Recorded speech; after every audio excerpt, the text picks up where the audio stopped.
Hi అండి, అందరికీ నమస్తే. Mister ruthless husband part 7. చిన్నమ్మ అకస్మాత్తుగా వంటగదికి వచ్చిందేంటి? ఈ రోజు సూర్యుడు ఎక్కడికి వెళ్ళాడు అని మనసులోనే అనుకుంది. పెద్దమ్మ నవ్వుతూ మాట్లాడుతూ, అయ్యో చిన్నదానా, ఈ రోజు నువ్వు అకస్మాత్తుగా వంటగదిలోకి వచ్చేసావేంటి? నా టిఫిన్ చేయడం పూర్తయిపోయింది. నీకు ఆకలేసిందా ఏంటి అని అడిగారు. సుమిత్రాదేవి పొళ్ళు కొరుకుతూ కోపంగా మాట్లాడుతూ నాకు ఇంకేం ఆకలి. ఆ బిచ్చగారి పిల్లకి సుజీ పులావ్ తినాలంట. అందరి ముందు నన్ను ఎలా ఇరికించిందో చూడు. నేను జీవితంలో ఎప్పుడైనా అది చేశానా అని అన్నారు. ఊర్మికి అది విని చాలా సరదాగా అనిపించింది. అయ్యో, నేను అక్కడి నుంచి వచ్చి చాలా పెద్ద తప్పు చేశానే. ఆ అమ్మాయి అడిగినప్పుడు చిన్నమ్మ ముఖం ఎలా ఉంటుందో చూడలేకపోయాను అని మనసులోనే అనుకుంది. లేదు, నేను అనుకున్నంత అమాయకురాలు కాదు ఆ అమ్మాయి, చాలా తెలివైంది అని అనుకుంది. పెద్దమ్మ చిన్నగా నవ్వుతూ, నువ్వు ఆలోచించుకో, నేను చేసిస్తాను, నువ్వు తీసుకెళ్లి పెట్టు అని అన్నారు. చిన్నమ్మ అది విన్న వెంటనే ఊపిరి పీల్చుకుంది. కానీ ఊర్మి మాత్రం కళ్ళు పెద్దవిగా చేసి ఆశ్చర్యపోయింది. తన అత్తగారికి తన గురించి కాస్తేనూ ఆలోచన లేదని అనిపించింది. వెంటనే ఆమె కోపంగా ముందుకు వచ్చి, అదేంటి అత్తమ్మా, నువ్వేం మాట్లాడుతున్నావు? నీకు అర్థమవుతుందా? హాల్ నుంచి వంటగది స్పష్టంగా కనిపిస్తుంది. ఇప్పుడు నువ్వు వంట చేసేస్తే అందరూ చూసేస్తారు. మరి ఇక చిన్నమ్మకి ఎంత అవమానం జరుగుతుందో చెప్పు అని ఊర్మి చెప్పింది. సుమిత్రాదేవి కళ్ళల్లో నీళ్లు తిరిగినట్లుగా అయిపోయారు. నిజమే కదా, ఇప్పుడు ఏం జరుగుతుంది? ఇక తనే చేతులు కాల్చుకుంటూ వంట చెయ్యాలా అని ఆలోచించారు. పెద్దమ్మ కాసేపు ఆలోచించి మాట్లాడుతూ, ఊర్మి చెప్పింది తప్పు కాదులే చిన్న, నువ్వే వంట చేసే, నేను పక్క నుండి ఎలా చేయాలో చెప్తాను. ఆ అమ్మాయి నీకు అంత కష్టమైన వంట ఏమీ చెప్పలేదు, చాలా ఈజీ అయిందే చెప్పింది. ఒక రకంగా మంచిదే అయింది. ఈ అవకాశంతో అందరూ నీ వంటను ఎంత పొగుడుతారో చూడు. నువ్వు వాళ్ళందరికీ స్వయంగా వండి పెడుతున్నావు కదా అని అన్నారు. సుమిత్రాదేవి ముఖం మాడిపోయినట్లుగా చేస్తూ, ప్రశంసలు కాదు కానీ నేను పుట్టినప్పటి నుంచే తినని ఆ నూనె కారే వంటలన్నీ మరి ఇప్పుడు చెయ్యాలా? ఛే అని అసహనంగా అన్నారు. అది విన్న ఊర్మి ముఖం చిట్లించింది. "హ్మ్, వచ్చిందో పెద్ద పట్టపురాణిలా, ఇప్పుడు వంట చెయ్యి చూద్దాం అని మనసులోనే అనుకుంది. సుమిత్రాదేవి మళ్ళీ బాధగా మాట్లాడుతూ, ఆ క్లాస్ లేని అమ్మాయి మళ్ళీ మధ్యాహ్నం భోజనం కూడా చేయమని చెప్పింది తెలుసా అక్క అని అన్నారు. ఆ మాట విని ఆ ఊర్మి ఇక నవ్వును ఆపుకోలేకపోయింది. టక్కున నవ్వేసింది. వెంటనే వెనక్కి తిరిగి నవ్వును దాచుకోవడానికి ప్రయత్నించింది. ఆ అమ్మాయికి ఒక అవార్డు ఇవ్వాలి అనిపించింది ఊర్మికు. తర్వాత సుమిత్రాదేవి వైపుకు చూసి, చూసావా చిన్నమ్మ, నీ కోడల అదృష్టం ఎంత బాగుందో అని అంది. సుమిత్రాదేవి కోపంగా ఊర్మి వైపుకు చూశారు. వెంటనే ఊర్మి మాట్లాడుతూ, నా వైపు అలా చూడటం వల్ల ఏం లాభం? ఇదంతా చేసిన ఆ అమ్మాయి వైపుకి వెళ్ళి చూడు అని అంది. అయ్యో ఊర్మి, నోరు మూసుకో అని పెద్దమ్మ అనగాని ఊర్మి వెంటనే నిశ్శబ్దంగా అయిపోయింది. కానీ మనసులో మాత్రం పగలబడి నవ్వుకుంటుంది. సరిగ్గా జరిగింది. డబ్బుందనే అహంకారం ఇప్పుడు నేల కూలింది. నా పేద తల్లి కూడా తన చేతులు కాల్చుకుంటూ వండి అందరికీ వడ్డిస్తుంది. ఇప్పుడు ఈమె కూడా అదే చేయాల్సి వస్తుంది అని మనసులోనే అనుకుంది. ఇంక ఇదంతా జరుగుతూ ఉండగా బయట నుంచి విక్రమ్ లోపలికి వస్తున్నాడు. అతన్ని చూసిన వెంటనే సాన్వి గట్టిగా పిలిచింది. ఓయ్ వినండి అని. విక్రమ్ వెంటనే అక్కడే ఆగిపోయాడు. అక్కడ ఉన్న అందరి చూపులు అతని వైపుకు తిరిగాయి. విక్రమ్ తన వైపుకు చూడగానే సాన్వి రెండు చేతులు ముందుకు చాచి ముద్దుగా మాట్లాడుతూ, నన్ను కాస్త పైకి తీసుకెళ్తారా, నేను వాష్రూమ్కి వెళ్ళాలి అని అడిగింది. నిధి అది చూసి మెల్లగా నవ్వుకుంది. అక్కడ ఉన్నవారంతా ఆ విషయాన్ని చాలా సహజంగా తీసుకున్నారు. విక్రమ్ పొల్లు కొరుక్కుంటూ సాన్వి వైపుకు చూశాడు కోపంగా. సాన్వి కావాలని ఇలా చేస్తుందని అతనికి బాగా అర్థమైంది. అందుకే అతను మాట్లాడుతూ, నాకు పని ఉంది, నిధి తీసుకెళ్తుందని అన్నాడు. వెంటనే సాన్వి అమాయకంగా ముఖం పెట్టి మాట్లాడుతూ, చూసారా ఆంటీ, ఎంత అదృష్టం చేసుకుంటే ఇలాంటి భర్త దొరుకుతాడో అని అంది. వెంటనే అక్కడ ఉన్న ఒకరు మాట్లాడుతూ, అయ్యో విక్రమ్, ఇంతకు ముందు ఏం చేశావో ఇప్పుడు అదే చేయి. ఇప్పుడు నీ ఇంట్లో భార్య ఉంది కదా, ఆమెను చూసుకోవాలి కదా అని అన్నారు. ఇక అవకాశాన్ని ఉపయోగించుకుని మిస్సెస్ సేన్ వెంటనే మాట్లాడుతూ, నేను నా కూతురు గురించి చెప్పాను కదా, ఆమె భర్త తనను నేల మీద కాలు కూడా పెట్టనివ్వడు. ఏం చేస్తామమ్మా, మన అదృష్టం అంతే అని అన్నారు. ఆ మాటలు విన్న విక్రమ్ కోపంతో రగిలిపోయాడు. ఈమెకి ఎంత ధైర్యం! విక్రమ్ చౌదరిని ఇంకెవరితోనో పోలుస్తుందా అని మనసులోనే అనుకున్నాడు. వెంటనే ముందుకొచ్చి సాన్విని ఒకసారిగా తన చేతుల్లోకి ఎత్తుకున్నాడు. ఆ మిస్సెస్ సేన్ వైపుకు చూస్తూ, మీ కూతురికి చెప్పండి ఆంటీ. విక్రమ్ చౌదరి కూడా తన భార్యని కిందకి దించాడు. అసలు దించాల్సిన అవసరం రాకూడదని కావాలని తన భార్య కాలు కూడా పాడు చేశాడు. ఇదంతా అని అన్నాడు. అది విన్నా సాన్వి టక్కున నవ్వేసింది. అయ్యో పాపం అమాయకుడు అని మనసులోనే అనుకుంది. విక్రమ్ స్పీడ్ గా అడుగులు వేస్తూ ఆమెని తీసుకుని పైకి వెళ్తున్నాడు. సాన్వి చెవుల్లో మాత్రం విక్రమ్ అన్న మాటలే మారుమోగుతున్నాయి. తన భార్య అని అతన్ని చెప్పిన మాట వినగానే సాన్వి గుండెల్లో ఒక తెలియని ఆనందం కలిగింది. కానీ ఎందుకు? ఈ మనిషి తన భర్త కాబట్టేనా అని ఆమెకు అర్థం కాలేదు. బహుశా పవిత్రమైన బంధం అంటే ఇలాగే ఉంటుందేమో అనుకుంది. ఆమె ఈసారి కూడా విక్రమ్ నడి చుట్టూ చేతులు వేయటం మర్చిపోలేదు. అతని ముఖాన్ని అలాగే చూస్తూ ఉంది. ఈ మనిషి బయటకి ఎంత కఠినంగా కనిపించినా లోపల మాత్రం చాలా అసూయపడే మనసున్నవాడు. తన వాళ్లను ఇంకొకరు పట్టించుకోకపోవటం కూడా తట్టుకోలేడు అని సాన్వికి బాగా అర్థం చేసుకుంది. లేదు, ఈ మనిషి ప్రేమలో మాత్రం పడను, కానీ అవును, ఇతన్ని మాత్రం చాలా బాగా ఆట పట్టిస్తాను అని మనసులో అనుకుంది. ఇప్పుడే అత్తగారిని ఓడించాను, ఇక ఒక్కొక్కరిగా అందరి సంగతి చూస్తాను అని నిర్ణయించుకుంది. విక్రమ్ సాన్వి కన్నీళ్లను తుడిచాడు.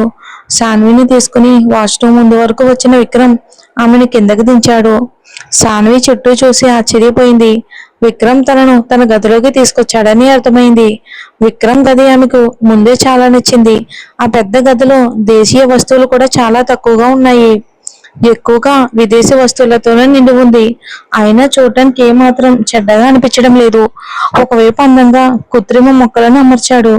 సాన్వి చిన్నగా నిట్టూర్చింది. అది గమనించిన విక్రమ్ మాట్లాడుతూ, ఏమైంది, అక్కడే నిలబడి ఏం చూస్తున్నావు? నువ్వు వాష్రూమ్ కి వెళ్తానన్నావు కదా అని అడిగాడు. సాన్వి రెండు వైపులా తల ఊపింది. వెళ్ళాలని అనిపించడం లేదు అని అంది.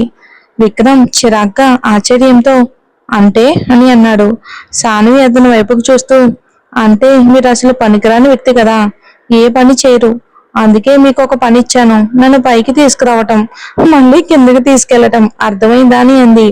విక్రమ్ ఆమె వైపుకు అడుగులు వేసి కనుబొమ్మలు ముడుచుకుని, నువ్వు నాకు పని ఇస్తున్నావా? నీకెంత ధైర్యం, నేనెవరో తెలుసా అని గంభీరంగా అన్నాడు. సాన్వి ఏమాత్రం భయపడకుండా నా భర్త అని సమాధానం చెప్పింది.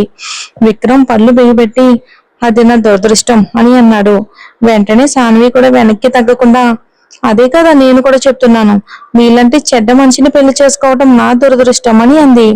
విక్రమ్ వెక్కిరింపుగా నవ్వుతూ, డబ్బు మీద ఆశపడితే మనిషి ఇంకా ఎన్నో పనులు చేయాల్సి వస్తుంది అని విక్రమ్ సాన్వి కన్నీళ్లను తుడిచాడు. సాన్వి మాటలు విక్రమ్ మనసుకు గట్టిగా తగిలాయి. తను ఏ తప్పు చేయలేదని అతనికి ఎలా అర్థమయ్యేలా చెప్పాలో ఆమెకి తెలియలేదు. ఆమె ఏదైనా చెప్పబోయే లోపే విక్రమ్ చెయ్యెత్తి ఆపేశాడు. నీ ఆ కల్పిత కథలన్నీ నీ ఆ సోకాల్డ్ కుటుంబానికి చెప్పుకో, నాకు వినడానికి ఎలాంటి ఇంట్రెస్ట్ లేదు అని కఠినంగా అన్నాడు. సాన్వి వెంటనే పక్కకు ముఖం తిప్పుకుంది. తన కళ్ళలోకి వస్తున్న కన్నీళ్లను ఆపుకోవడానికి ప్రయత్నించింది. మనసులో తనను తానే చెప్పుకుంది, ఏడవకు సాన్వి, ఏడవకు, అస్సలు ఏడవకు. ఈ మనిషి నీకు బాధ కలిగించేంత ముఖ్యమైన వాడు కాదు. అతని కోసం నువ్వెందుకు అనవసరంగా కన్నీళ్లు పెట్టుకోవాలి అని తనను తను ఓదార్చుకుంది. కానీ ముందుగా ఉన్న ఆమె కళ్ళు మాత్రం ఆమె మాట వినలేదు. విక్రమ్ మాటలు ఆమె ఆత్మ గౌరవాన్ని బాగా గాయపరిచాయి. తను అత్యాశ పరురాలు కాదని తనకు తానే బాగా తెలుసు. ఎవరు ఏమనుకుంటే అనుకోనివ్వు అని అనుకుని ఒక నిట్టూర్పు విడిచింది. అది గమనించిన విక్రమ్ నవ్వాడు. ఆ నవ్వులో వెక్కిరింపు కనిపించింది. అయితే చెప్పడం మర్చిపోయాను, నీ పుట్టింటికి నెలకి ఎంత మొత్తం పంపించాలో చెప్పు, విక్రమ్ చౌదరి చెల్లిస్తాడు అని అన్నాడు. సాన్వి కనుబొమ్మలు ముడుచుకుని కోపంగా అడిగింది. పుట్టింటికి డబ్బు పంపిస్తారా? అంటే మీరేం చెప్పాలనుకుంటున్నారు అని అడిగింది. విక్రమ్ చల్లగా నవ్వుతూ, అంతా నీ నాన్న నువ్వు కలిసి వేసిన ప్లాన్ కదా ఇది. నీ అక్క ఆ సంఘటన చేస్తుందని నీకు ముందే బాగా తెలుసు. కేవలం ఇక్కడ స్థానం సంపాదించుకోవడానికి అవకాశం కోసం ఎదురు చూసావు. నీ నాన్న కూడా అద్భుతంగా నటిస్తారు అని అన్నాడు. ఆ మాటలు విన్న వెంటనే సాన్వి కోపంతో అరిచింది. నోరు జాగ్రత్తగా పెట్టుకుని మాట్లాడండి. నా నాన్న గురించి ఒక్క చెడ్డ మాట కూడా నేను వినను. నా నాన్నే నాకు ఆదర్శం. ఆయన ఎప్పుడూ నాకు అలాంటి సంస్కారం నేర్పలేదు. అంతేకాదు ఆయన స్వయంగా కూడా అలాంటి పనులు చేయలేదు అని చెప్పింది గట్టిగా. విక్రమ్ పెద్దగా చప్పట్లు కొట్టాడు. ఓ మై గాడ్, హ్మ్. నువ్వు కూడా తక్కువేమీ కాదు. మీ నాన్నకంటే నీ నటన నైపుణ్యం ఇంకా అద్భుతంగా ఉంది. మరి ఇప్పుడు మీ తదుపరి లక్ష్యం ఏంటి? అని వెటకారంగా అడిగాడు. సాన్వి కళ్ళు ఎర్రగా మారిపోయాయి. అవి కన్నీళ్లతో నిండిపోయాయి. ఏ క్షణంలోనైనా కన్నీళ్లు జారిపడేలా ఉన్నాయి. అది చూసిన విక్రమ్‌కు ఒక విచిత్రమైన ఆనందం కలిగింది. ఈ అమ్మాయికి ఒక క్షణం కూడా ప్రశాంతత ఇవ్వకూడదని అతను నిర్ణయించుకున్నాడు. తన రాత్రి నిద్రను దూరం చేసిన ఈమెను ఇంత ఈజీగా వదిలిపెట్టాలని అతనికి లేదు. సాన్వి బాధతో అడిగింది. ఎలాంటి లక్ష్యం అని? విక్రమ్ తన జేబులో చేతులు పెట్టుకుని ఆమె వైపుకు చూస్తూ విక్రమ్ సాన్వి కన్నీళ్లను తుడిచాడు. ఇదంతా నా ఒడిలో ఎక్కి తిరగడానికి చేస్తున్న నాటకమా? నన్ను నీ వశం చేసుకోవడానికి ప్రయత్నిస్తున్నావా? అని విక్రమ్ వెటకారంగా అడిగాడు. వెంటనే సాన్వి అసహ్యంగా చూస్తూ అద్దంలోని మీ మొహం ఒకసారి చూసుకుంటండి. మీలాంటి ఆలోచనలు ఉన్న మనిషిని నేను వశం చేసుకోవాలా? అది నా అభిరుచికి విరుద్ధమని చెప్పింది. ఆ మాటలు విక్రమ్ అహంకారాన్ని గట్టిగా తాకాయి. మంచంపై కూర్చున్న సాన్వి దగ్గరకు అతను ఒక్కసారిగా దూసుకొచ్చాడు. ఆమె రెండు వైపులా చేతులు పెట్టి ఆమె కళ్ళల్లోకి నేరుగా చూస్తూ నీ అభిరుచి చాలా గొప్పది కదా, అయినా కూడా ఇలాంటి తక్కువ స్థాయి ఆలోచనలు ఉన్న మనిషికి భారీగా ఉన్నావు, గుర్తించుకో అని అన్నాడు. సాన్వి వెంటనే ఏమాత్రం తగ్గకుండా మీ భార్య ఎక్కువ రోజులు ఉండాలి మిస్టర్ విక్రమ్ చౌదరి అని చెప్పింది. విక్రమ్ ఆమెను వదిలి గట్టిగా నవ్వాడు. తర్వాత మాట్లాడుతూ అయ్యో నాకు అర్థమైంది. దీని తర్వాత ఇంకో పెద్ద ధనవంతుడైన అబ్బాయిని చూసుకుంటావు కదా, ఇది మీ కుటుంబ వ్యాపారమా ఏంటి? అలాగే చెప్పు, నేనే మొదటి వాడినా లేక నా ముందు ఎవరినైనా పెళ్లి చేసుకున్నావా? ఆ రాత్రి కూడా అని మాట్లాడబోతూ ఉండగానే సాన్వి పక్క కొమ్ము వేసి తన వేలిని అతని వైపుకు చూపిస్తూ కోపంగా అరిచింది. జాగ్రత్త, మీ మురికి కాలువ లాంటి నోరు మూసుకోండి. ఒక మనిషి ఇంత నీచంగా ఎలా ఆలోచించగలడు అని అంది. వెంటనే విక్రమ్ ఆమె చేతిని గట్టిగా పట్టుకున్నాడు. పళ్ళు బిగబెట్టి కోపంగా మాట్లాడుతూ ఇప్పుడు నేను నీకు నీచంగా అనిపిస్తున్నానా? ఎందుకు మరి అప్పుడు అనిపించలేదా? పెళ్లింట్లో అందరి ముందు నా వ్యక్తిత్వం గురించి మాట్లాడుతున్నప్పుడు అని ప్రశ్నించాడు. విక్రమ్ కళ్ళు కోపంతో ఎర్రగా మారిపోయాయి. నుదుటి నరాలు ఉబ్బిపోయాయి. అతని కోపాన్ని చూసి సాన్వి భయపడిపోతుంది. ఏదైనా చెప్పాలి అని అనుకున్న మాట బయటికే రాలేదు. అతను పట్టుకున్న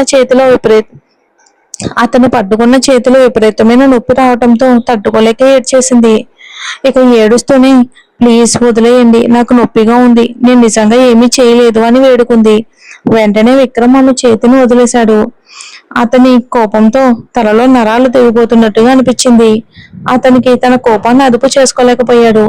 అతను ఒక్కసారిగా గోడపై గట్టిగా పిడికిలితో కొట్టాడు. ఆ శబ్దానికి సాన్వి ఒక్కసారిగా ఉలిక్కిపడింది. ఒక మనిషి ఇంతగా కోప్పడగలడని ఆమె ఊహించలేదు. ఆమె తన కాలి నొప్పిని కూడా మర్చిపోయి ఒక్కసారిగా మంచం నుంచి దిగింది. కానీ కింద కాలు పెట్టగానే ఆ అనే బాధతో అరిచింది. అది చూసిన విక్రమ్ వెంటనే ఆమె దగ్గరకు పరిగెత్తుకుని వచ్చాడు. సాన్వి తనని తాను నిలబెట్టుకుంది. విక్రమ్ చేతి నుంచి రక్తం కారుతూ ఉండడం ఆమె గమనించింది. విక్రమ్ ఆమెను పట్టుకోవడానికి ముందుకు రాగానే విక్రమ్ సాన్వి కన్నీళ్లను తుడిచాడు. నన్ను పట్టుకోవాల్సిన అవసరం లేదు, నేను బాగానే ఉన్నాను. ముందు మీ చేతిని చూసుకోండి, రక్తం కారుతుంది అని సాన్వి ఏడుస్తూ చెప్పింది. విక్రమ్ మాత్రం కోపంగా చూస్తూ ఇంత కొంచెం రక్తం వల్ల ఏమీ కాదు. నువ్వు నీ కుటుంబం కలిసి నన్ను ఎప్పుడో నాశనం చేశారు. విక్రమ్ చౌదరి వైపు కన్నెత్తి చూసే అర్హత లేని వాళ్ళు కూడా నా గురించి విమర్శలు చేస్తున్నారు. ఛీ అని అన్నాడు. సాన్వి కన్నీళ్లు తుడుచుకుంటూ బాధగా మాట్లాడుతూ మీరేం చెప్తే అదే చేస్తాను, ప్రాయశ్చిత్తం చేసుకుంటాను, కానీ దయచేసి మీకు మీరే బాధ పెట్టుకోకండి అని వేడుకుంది. విక్రమ్ కఠినంగా అది ఎలాగైనా నువ్వు చేయాల్సిందే అని అన్నాడు. ఇంతలో ఒక పని మనిషి అక్కడికి వచ్చి సార్, చిన్న మేడం కిందకి పిలుస్తున్నారు, మీరిద్దరూ కిందకి రండి అని చెప్పి అక్కడ నుండి వెళ్ళిపోయింది. విక్రమ్ సాన్వి వైపుకు చూశాడు. తన జేబులో నుంచి టవల్ తీసి ఆమె వైపుకు అందిస్తూ కన్నీళ్లు తుడుచుకో, ఇంకా రెడీ కావాలంటే అవ్వు, కింద చాలా మంది ఉన్నారు, ఇలా వస్తే బాగోదు, వాళ్ళ ముందు మళ్ళీ కొత్త నాటకం చేయకొని అన్నాడు. విక్రమ్ అక్కడి నుంచి వెళ్ళబోతూ ఉండగా సాన్వి పిలిచింది. ఒక అద్దం ఇస్తారా, నేను ఇక్కడ కూర్చొని డ్రెస్సింగ్ టేబుల్ దగ్గరకు వెళ్ళలేను అని అడిగింది. విక్రమ్ చిరాగ్గా చూశాడు, కానీ తర్వాత తానే ముందుకొచ్చాడు. ఆమె చేతిలో ఉన్న టవల్ తీసుకున్నాడు. సాన్విని పరుస్తూ అతనే స్వయంగా ఆమె కన్నీళ్లను తుడిచాడు. ఆ క్షణంలో సాన్వి మనసులో ఒక చల్లని అనుభూతి వ్యాపించింది. తానే ఏడిపిస్తాడు, మళ్ళీ తానే కన్నీళ్లు తుడుస్తాడు. విచిత్రమైన మనిషి అని ఆమె మనసులో అనుకుంది. విక్రమ్ ఆమెను జాగ్రత్తగా చూసి చిందరవందరగా ఉన్నవన్నీ సరిచేస్తున్నాడు. సాన్వి మాత్రం అతన్ని రెప్ప వేయకుండా చూస్తూనే ఉంది.